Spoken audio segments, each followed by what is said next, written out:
Ban đầu tiên là mình phải coi như là tất cả học viên này chú ý là chọn những cây mẹ của nó là những cây bánh tẻ. Cái bánh tẻ thường thường là nó được khoảng từ 12 đến 24 tháng, là nó đã coi như là trưởng thành ra nhánh tre.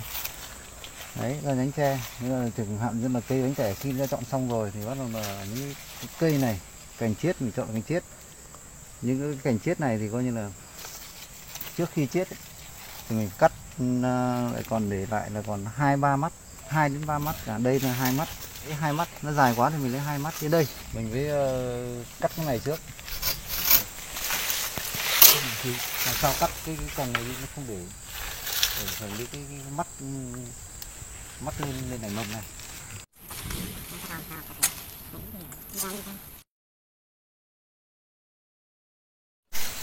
Sao cho coi như là cái giáp tiếp giáp với thân này và cái mắt ghép này, cái cành chết này là nó còn lại 4/5. Đó,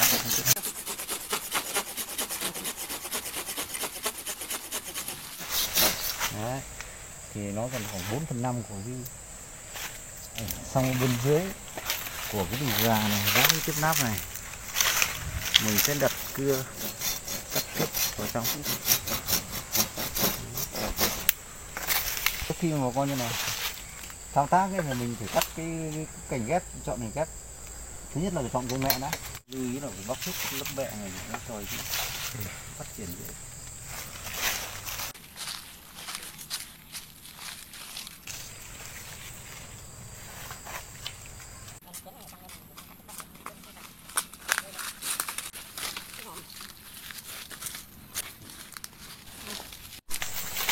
Chọn cây mẹ để chiết nhé, chiết cây mai nhé.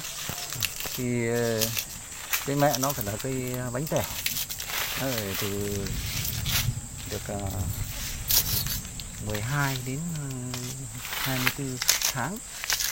Đấy, có ra cái cành nhánh đây là thực tế này, ta nhìn thấy cái cây này. Đấy, quay vào đây là rõ là cái cành ghép.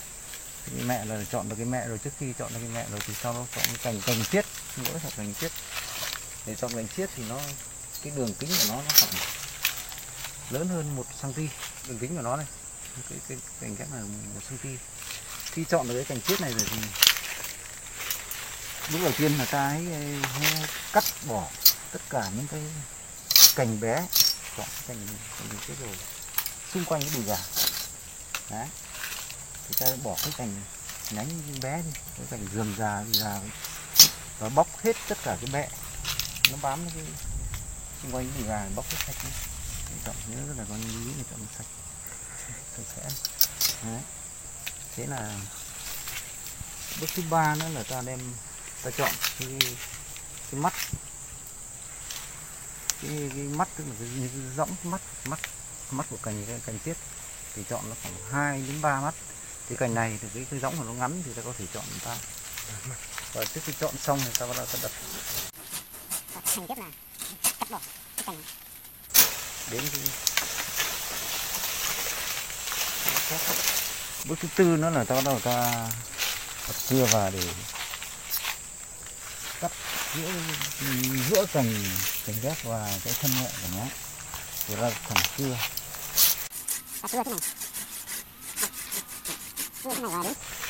Cái phần cái mắt cưa này, cái điểm cưa này ta đặt cưa ngang. Sao phải đặt cưa ngang thế này? Đặt cưa ngang để khi mà nó dễ ra cành rồi, đến lúc mà khi lấy cành chiết ra thì mình chỉ bẻ một cái, bẻ đi, không thể lấy dao chặt, rất thuận tiện. Nóng rồi hết rồi nhá. Cái này thao tác nhá. Sau này cũng để ý là như ý nhất là coi như là cái bước nào cũng quan trọng. Những bước quan trọng nhất là lúc mình cắt giữa coi như là giữa thân và cây mẹ và coi như là cành chiết này, làm sao mà để cho nó 1/4 của nó, 1/5 của cái giữa cái bám của đùi gà và cái cây mẹ này 1/5 để khi mình lúc mình Khi cái cành chết này nó đã ra rễ và đảm bảo được thì mình bẻ một cái thì nó ra luôn, không phải dao ảnh hưởng. Đấy. Cái thuốc kích thích này là chuyên dùng để cái này là chiếc che mai. Người ta lấy cái bông và chấm ở vào trong cái đùi gà, cái chỗ mà người ta cắt này, cái đùi gà. Đấy.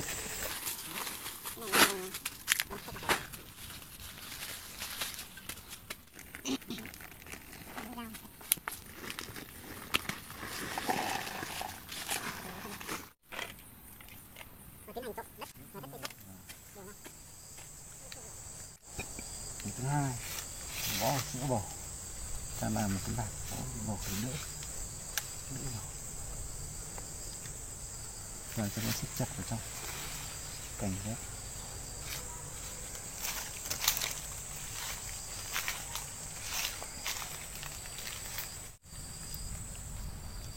Và thân cây này.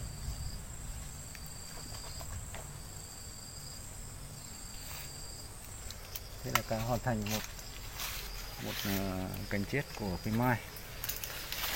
Và trong để viết này ta theo dõi, quá trình theo dõi thì khoảng 20 ngày thì ra rễ và ta có thể cắt đem dưng, ta có thể bẻ ra. Một người cắt với một người đi chết.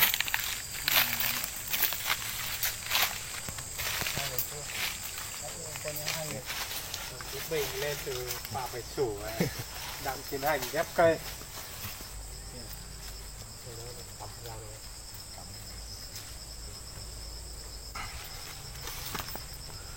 Thích nhất đấy. Anh em họ là thích nhất cái món này đấy. Còn anh em đến đơn đàn xỉn là thuốc lá phi phèo.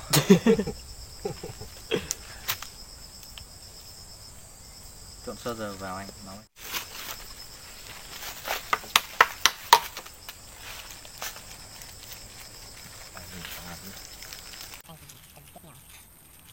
Còn cái này thì mới bất gì không? Thì là anh chưa có dây thôi. Dây cái cảnh rồi mà. Cái này. Của em này. Dây cái đầu. Nhìn này đấy. Cây nào mà nó có hai cành thế này là biết khó nhất đấy. Nào mình biết mình biết nó không thấy. Đưa đây để đâu rồi. Dây trên này. Cái của mình ra để tăng.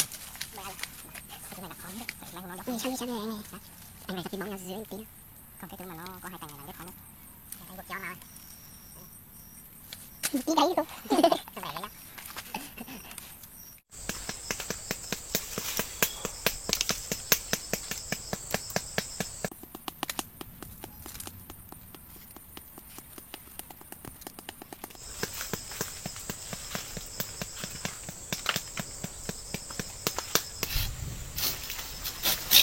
Cắt ra lấy ý không có tốt. Hoặc lấy dao để cắt.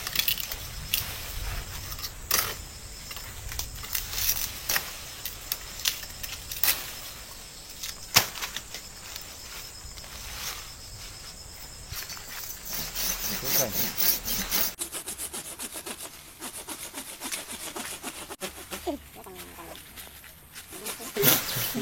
Rồi, không đứt rồi. Đấy. Không phải dễ đấy. Đây. Giờ bóc cái mẹ này ra rồi. Nó phải có nước chấm vào, nó ngấm vào trong cái đùi gà. Đấy phát được không? Chặt mới được. Cắt từng ghép nó thì cái đầu của nó không thối, nó không thối.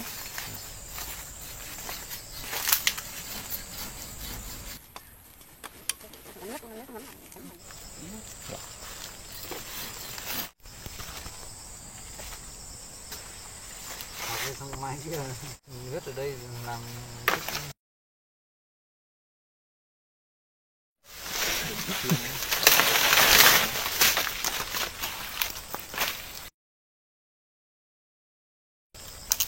làm đi, anh quay xuống. Cái ni lông này nó có phải là bé quá không nhỉ Thành? Phải không? Cái bé thì mình có khả năng là bó vào bé, nó quy định của nó cắt mình hơi bé, chứ lý của nó là từ 20 đến 25. 20. Thế phải trồng thêm một cái nữa. Con bầu Hiện không đi nhá. cần lấy đất nhiều thế. Bầu lòng bàn tay thôi. Thì cái này trong 20 ngày là mình đã phải dễ là mình bỏ đi rồi, mình đã cắt đi rồi.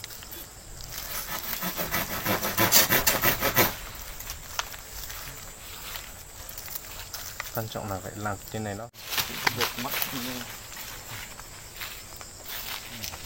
ngắn này, đầu là nó không được đấy, làm không được, cắt khô một tí.